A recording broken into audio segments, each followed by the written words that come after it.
Hello guys, I am Ali Jawad and welcome to my YouTube channel. In this video, we will discuss about lesson number 2 on chapter Magnetism, which is chapter number 17 of Cambridge syllabus 5054. So before continuing with this video, it is recommended to all the viewers to go for lesson 1 if they want to completely understand the topics which will be discussed in this video. So I am giving the link on the top. You can access that for watching lesson number 1. In our first lesson, we have discussed some important topics about domains. Now, in today's lesson, we will discuss about method of making a magnet. Means that how we can make a piece of metal and how we can turn it into a magnet. So let us try to understand this. There are various methods of making a piece of metal and turning into a magnet. For example, one of the methods is stroke method. In this method, we need to rub a metallic steel bar or any magnetic material with a bar magnet. If we may go on rubbing it continuously in only one direction, then the magnetic material will become a magnet. So why does this happen? Why does this rubbing action is causing a material to become a magnet? Let us try to find it out.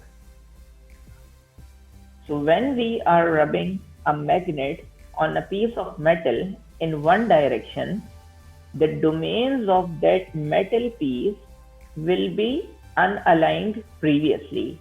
But as we go on rubbing the magnet over its surface, the domains in the magnetic material may get aligned. And because of these aligned domains, the material may become a magnet, and that will start to give out its magnetic properties. So this method is known as stroke method. While there are other methods of magnetizing material, one of the methods which is being practiced for hundreds of years is making a magnet with the help of current. So when we want to make something magnetic or magnetized, we can place a piece of metal inside a solenoid coil as shown over here. So when we will pass the current in one direction, because of the effect of this current, the steel bar will started to behave as a magnet.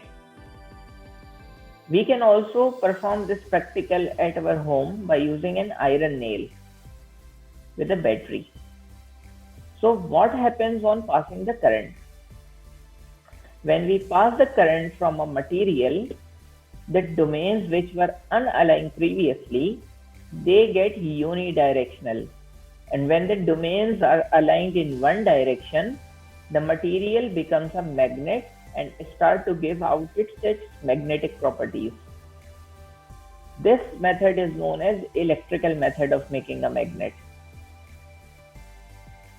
As there are methods for making something or turning something into a magnet, same goes with demagnetization.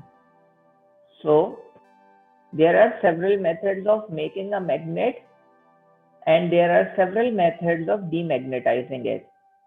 So let us try to understand what are the methods of demagnetization. One of the methods of demagnetization is to hammer the magnet continuously. Upon hammering, the aligned domains of the magnetized substance become unaligned.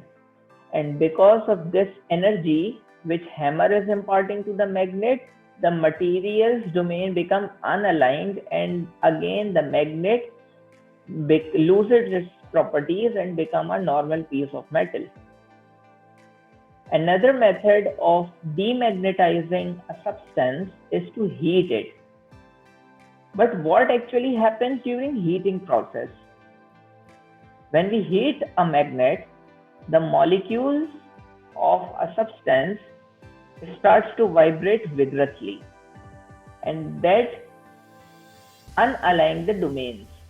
So the domains which were previously aligned, they get scattered.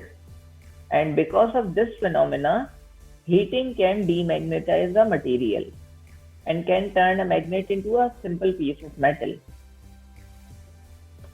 Another method of demagnetization involves passing the current in opposite direction. For example, if we have formed a piece of steel bar and have converted into a magnet by passing the current in this direction, then we can reverse the direction of current to demagnetize it, like this. So previously, the current was flowing from right hand to the left hand to make this steel bar magnetized. So we need to apply the same but in the opposite direction, and then we will gradually narrow down the value of current to 0 to make it demagnetized. Otherwise, if we may switch it on for a longer period of time, so it can again become magnet but with a reverse polarity.